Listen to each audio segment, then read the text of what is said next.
سیدنا اسامہ بن زید رضی اللہ تعالیٰ عنہ روایت کرتے ہیں، آپ فرماتے ہیں کہ میں نے آقا علیہ الصلوۃ والسلام سے شعبان المعظم میں جتنے آپ کثرت کے ساتھ روزے رکھتے تھے اتنا کسی اور مہینے میں روزے نہیں رکھتے تھے۔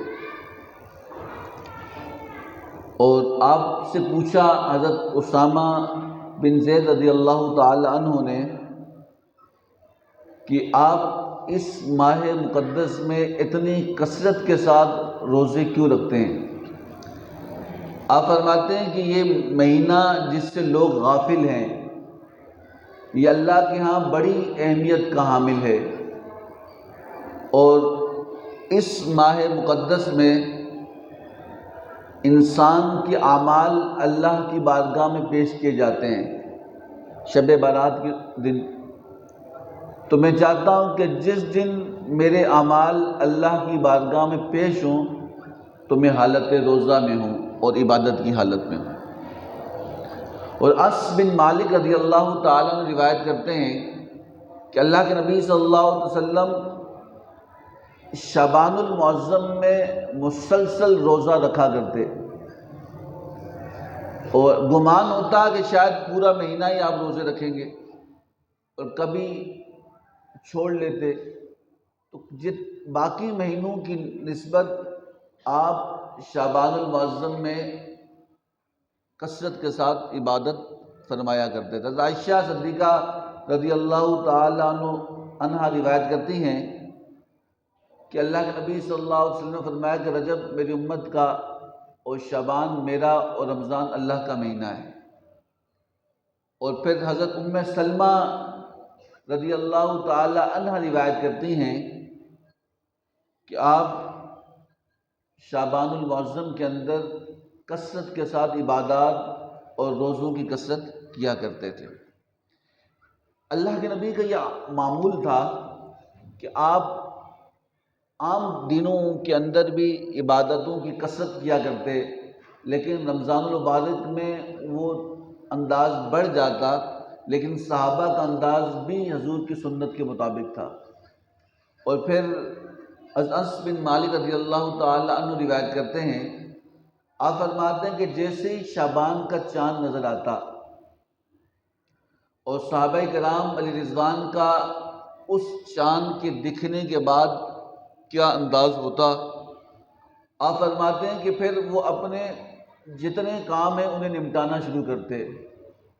اگر کوئی کسی کا قرضہ دینا ہے یا لینا ہے یا قرضہ دیتے اس کا وہ لے لیتے، اور کسی کے ذمہ کوئی کام تھا تو اس کام کو پورا کرتا، یا کسی کے ذمہ کچھ بھی عمل ہوتا وہ ان کو پورا کر دیا، یہاں تک کہ جو قیدی تھے ان کی بھی قیدیوں کی جو مدت ہے ان کو دیکھا جاتا جس پہ حد جاری کی جاتی، جس پہ حد جاری تھی، اور جن کی معمولی سزا تھی انہیں چھوڑ دیا جاتا، اور مسلسل صحابہ کرام صدقہ خیرات نوافل اور عبادات کے اندر اس شعبان المعظم کو گزارا کرتے تھے۔ اور رمضان شروع ہوتے ہی اصحاب رسول دنیا سے کٹ کر اعتکاف کر لیا کرتے تھے۔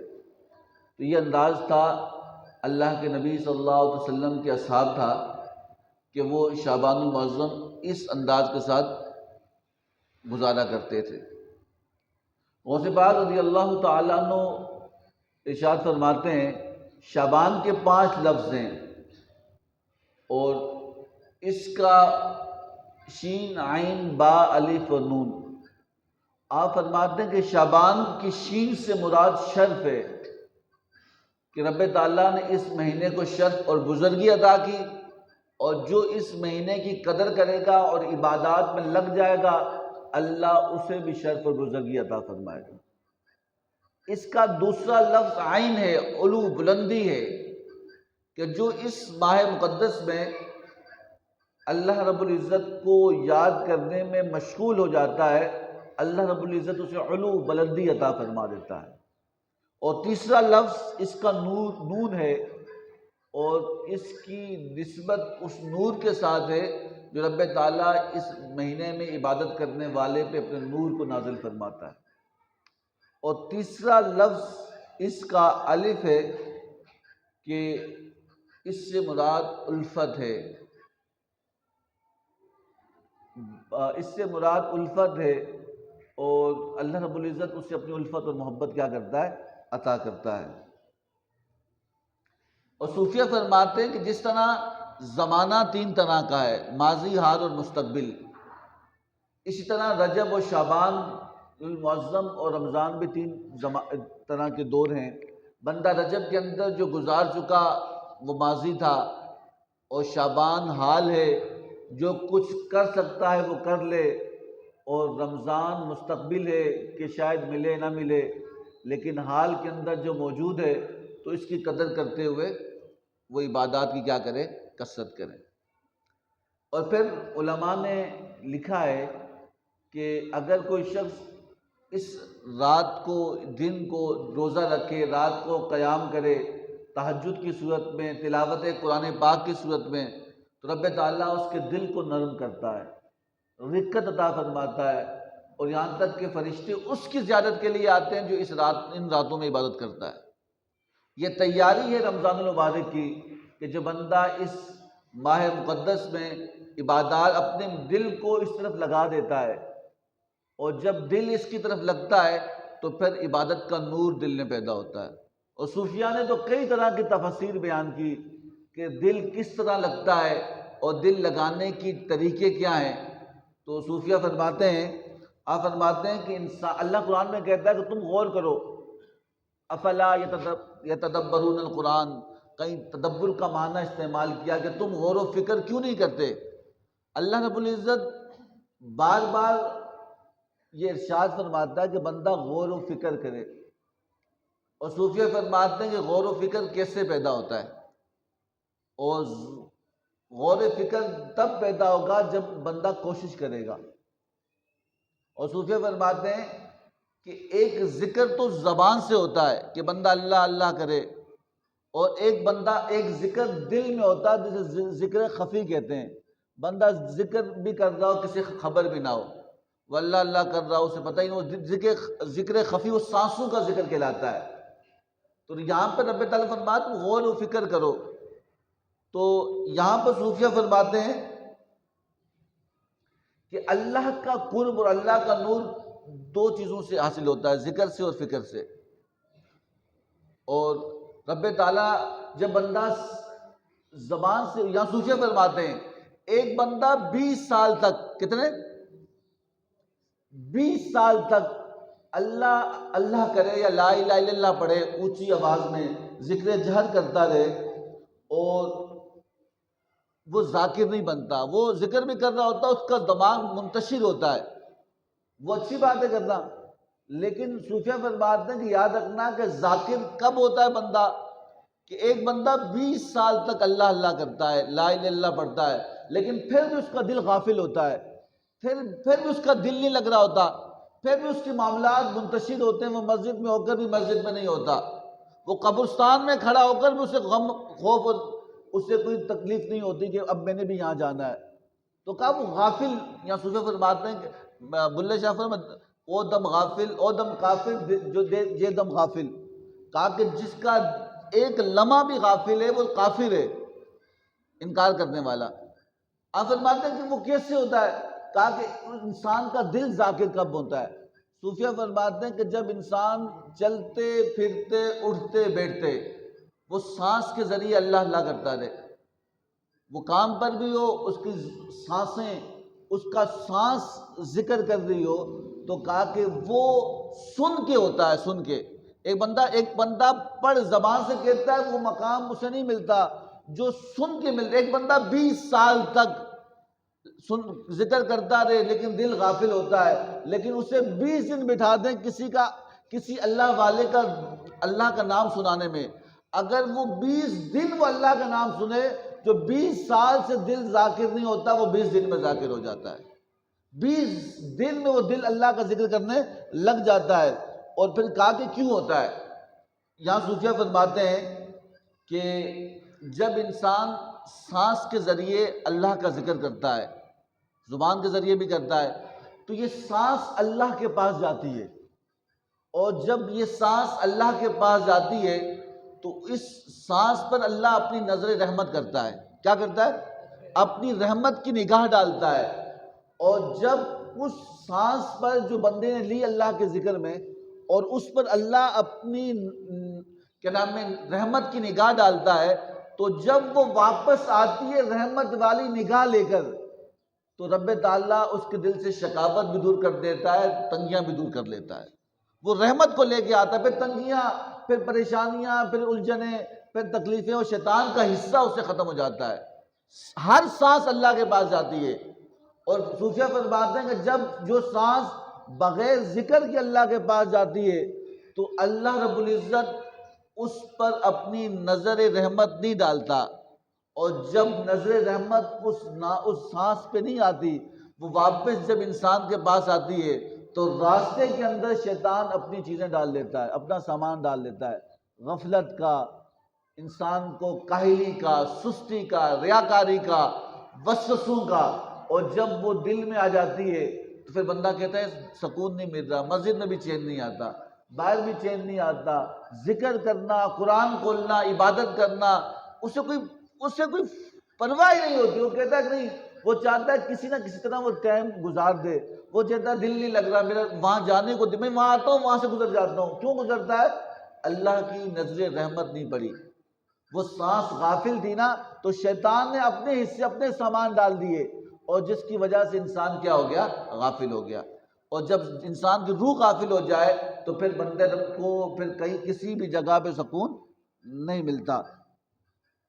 اس لیے صوفیہ فرماتے ہیں کہ انسان کو چاہیے کہ زبان کے ساتھ ساتھ سانس کا ذکر بھی کرے، تاکہ یہ سانسیں جب اللہ کے پاس پہنچے اور اللہ کی نظر رحمت اس سانس پہ پڑے، اور واپس جب یہ دل پہ پہنچے تو اس کا دل بھی نورانی ہو جائے، اس کی روح بھی نورانی ہو جائے. اور اس لیے صوفیہ فرماتے ہیں کہ اپنے کان کھولو اور اپنی زبان کو بند رکھو، تو پھر تمہارا دل اللہ رب العزت کی طرف متوجہ ہوگا. اس لیے اس بات کو بھی ملحوظ خاطر رکھیں کہ شعبان المعظم کا ماہ مقدس عبادت کے لیے اللہ کے نبی صلی اللہ علیہ وسلم اور صحابہ کرام رضوان اس کو مختص کیا کرتے تھے. اور یہاں تک کہ روایات میں آدھگنے تو طالبین کے اندر ہے کہ رب تعالیٰ نے جتنی کائنات تھی ان میں سے 4 لوگوں کو منتخب کیا. ہر چیز میں سے جتنے فرشتے تھے نا، اللہ رب العزت نے 4 فرشتوں کو منتخب کیا کروڑوں فرشتوں میں، اور ان میں سے ایک کو فضیلت جبریل امی کو. حضرت جبرائیل علیہ السلام، میکائیل علیہ السلام، اسرافیل علیہ السلام، اسرائیل علیہ السلام، 4 کو منتخب کیا، لیکن فضیلت کس کو دی؟ حضرت جبریل علیہ السلام. اسی طرح رب تعالیٰ نے 4 مہینوں کو منتخب کیا، رجب، شعبان، رمضان اور محرم، اور اللہ کے محبوب نے پسند شعبان المعظم کو اللہ نے فضیلت دی. اور اسی طرح فرمایا کہ اللہ رب العزت نے 4 اولو العزم نبی بنائے، حضرت موسیٰ علیہ السلام، عیسیٰ علیہ السلام، حضرت کیا نام ہے ابراہیم علیہ السلام اور آقا علیہ السلام. تو رب تعالیٰ نے خاتم النبیین اور بزرگی کا تاج اپنے محبوب کو عطا کیا. اسی لیے فرماتے ہیں کہ جسے رب منتخب کر لے اور جس دن کو رب تعالیٰ چن لے، جس مہینے کو، اس کی برکتیں کیا ہو جاتی ہیں؟ بڑھ جاتی ہیں. ہمارے یہاں کیا بولوں، یہاں عجیب طرح کے لوگ ہیں. رجب کا مہینہ گزرا ہے، رجب کا مہینہ، اکثر لوگوں نے اس بات پہ بحث لگائی رکھی کہ رجب کا روزہ نہیں رکھنا چاہیے، شب معراج 27 کی نہیں ہے، 15 کو ہوئی تھی. کوئی کہتا ہے 15 کو نہیں 25 کو. ایسے ہی لوگ جاگتے ہیں. بھائی اس سے پوچھو ہوئی تھی، وہ کہیں گے ہوئی تھی. چلو 27 کو نہیں، تم 25 کو کر لو، تم 24 کو کرو. کیوں لوگوں کو عبادات سے روک رہے ہو؟ بھائی 27 رجب کا روزہ کہیں لکھا ہوا نہیں. ان سے پوچھو حضور نے رکھا تھا، کہا رجب کا رکھا تھا، کبھی رجب میں رکھا کرتے، حضور کا معمول تھا. آپ 3 روزے ویسے ہی رکھا کرتے. جب حضور رکھا کرتے، تمہیں کیا تکلیف ہے لوگوں کو نیکی سے روک رہے ہو؟ بھئی آپ کو کون سا ثواب ملے گا؟ اگر اچھا کام نہیں کر سکتے، کسی اچھے کو اچھا کام کرنے سے کیوں روکتے ہیں؟ آپ نے نہیں سنا یہاں حضور کی حدیث مبارکہ، حضرت سعید بن مسیب رضی اللہ تعالیٰ فرماتے ہیں، آپ یہ کیوں ہوتا ہے؟ سوال یہ کیوں ہوتا ہے؟ یہ اس لیے ہوتا ہے، آپ فرماتے ہیں حضور نے فرمایا قرب قیامت سے پہلے، میرے ساتھ چلیں، کیا؟ قرب قیامت سے پہلے آسمان سے فتنے ایسے برسیں گے جیسے اندھیری رات کے اندر بارش برستی ہے. نہیں سمجھ آتی کہ بارش کہاں کیا؟ اب رات کو بارش ہو کسے کیا پتا کہ کون سی کہاں کتنی بارش ہوئی، اپنے گھر کا بھی نہیں چھت کا پتا ہوگا کتنی بارش. کہا کہ جس طرح اندھیری رات کے اندر آسمان سے کچھ برسے اور تم اس کہا اسی طرح کوئی فتنوں کے دور میں، قرب قیامت میں فتنوں کے دور میں اس طرح فتنے برسیں گے جیسے اندھیری رات میں کیا برستی ہے، بولیں. اور کہا کہ ہر گھر پہ وہ برسات کی طرح برسیں گے. اور کہا کہ شام کو بندہ مسلمان سوئے گا اور فتنے کا شکار ہو جائے گا، صبح وہ کافر ہو جائے گا. صبح وہ مسلمان اٹھے گا، فتنوں کا شکار ہو جائے گا، اور جب شام ہو جائے گی تو وہ کیا ہو جائے گا. کہا کہ پھر آپ نے فرمایا پھر اللہ سے دعا کرو. کہا کہ تم میں جو بیٹھا ہے وہ کھڑے ہونے والے سے بہتر ہے، جو چل رہا ہے وہ بھاگنے والے سے بہتر ہے. اس کا معنی میں بہت عرصے تک سوچتا رہا، اس کا مطلب کیا؟ حضور نے فرمایا جو بیٹھا ہے وہ اچھا ہے، جو مرا ہوا ہے وہ زندہ سے اچھا ہے. جو زندہ ہے وہ اگر چل رہا ہے تو وہ بیٹھا ہوا اس سے اچھا ہے، جو چل رہا ہے جو بھاگ رہا ہے اس سے اچھا ہے. تو میں نے کئی طرح اس کے بارے میں سوچ کیا اس کا معنی کیا ہے. اس کا معنی مجھے اب اس رجب کی بات میں سنتا تھا نا، رجب میں آپ نے نہیں سنا، آپ بھی سنتے ہوں گے لوگوں سے، بھائی رات جاگنے کی نہیں لکھی. اور بدبختوں رات جاگنے کی ایک ہی بات کرتے ہو. حضور کا تو 63 سال کی عمر دیکھ لو. حضرت عائشہ فرماتی ہیں کہ حضور تو ہر رات کو اللہ کے لیے جاگا کرتے تھے، ہر رات کو رب کے لیے جاگا کرتے تھے. تمہیں کون سی لعنت ملی ہے کہ تم کہتے نہیں لکھا رات کو جاگنا؟ تو جو محبوب کی سنت ہے اس پہ عمل کون کرے گا، اس پہ عمل کون کرے گا؟ تو اس طرح فتنوں کے دور میں عبادات سے دور کیا جائے گا. اس سے مراد کیا ہے؟ اس سے مراد کیا ہے؟ حضور نے فرمایا کہ جو بیٹھا ہے وہ کس سے اچھا ہے؟ چلنے والے سے. جو چلنے والا ہوگا وہ اچھا ہوگا دوڑنے والے سے.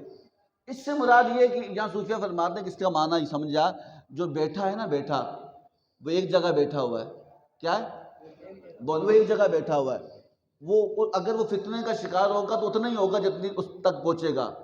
جو چلنے والا ہے نا، وہ آج یہاں پہ، کل وہاں پہ، پرسوں وہاں پہ، جو بھانگ بھانگ کی بولیاں سنے گا، جو گھاٹ گھاٹ کا پانی پیے گا، وہ جلدی شکار ہوگا. جو ایک جگہ بیٹھا ہے وہ شکار ہوگا. جو آج لوگ نہیں کہہ رہے میں تو وہ بھی سنتا ہوں، میں وہ بھی سنتا ہوں، میں بھی وہ بھی اس کو بھی مانتا ہوں، میں اس کو بھی مانتا ہوں، میں اس کو بھی مانتا ہوں. لیکو ماننا بری بات نہیں ہے، اچھی بات ماننا اچھی بات ہے. اچھی بات علامہ اقبال علیہ رحمٰن نے کیا کہا تھا بتاؤ؟ آپ فرمایا دیکھو میں نہیں کہتا کہ آپ بات نہ مانو، آپ بات مانو، لیکن کون سی بات مانو؟ لیکن بری بات جو اللہ کا نام لے کر ہمیں جہنم میں لے جائے، جو حضور کا نام بتا کر ہمیں جہنم کا راستہ دکھائے، اس سے بہتر بندہ خاموش ہی رہے، اپنے کان. علامہ اقبال نے کہا تھا یہ دور نکتہ چی ہیں، کہیں چھپ کے بیٹھ جا. میں نے شاید آج سے 2 مہینے پہلے کہا تھا کہ امام جعفر صادق، امام زین العابدین آخری عمر کے اندر آپ خلوت نشین ہو گئے. امام زین العابدین امام حسین کے بیٹے آخری عمر میں آپ خلوت نشین ہو گئے. آپ سے کسی نے پوچھا کہ یا امام، آپ جیسا شخص کہ جس کے زبان ہلتا ہے تو لوگوں کے دل پلٹ جاتے ہیں، تاثیر اتنی کہ زبان سے نکلا وہ جملہ دلوں میں پیوست ہوتا ہے تیر کی مانند. آپ کیوں چھپ گئے؟ آپ فرمایا کہ دنیا صحیح نہیں ہے. کہا کہ یہاں پہ لوگ بہت میٹھے ہیں، زبان کے. امام زین العابدین کہہ رہے ہیں، اس دور میں کہہ رہے ہیں. کہا کہ میں اس لیے لوگوں سے دور ہو گیا، یہاں لوگوں کی زبانیں تو بہت میٹھی ہیں لیکن دل بہت خراب ہے ان کی زبان پہ جاؤ تو آپ سمجھو کہ اس سے جیسا پارسا کوئی نہیں، اگر دل کو دیکھو تو اس سے بڑا بھیڑیا کوئی نہیں. سمجھا نہیں بات کی؟ تو آپ خلوت نشین ہو گئے.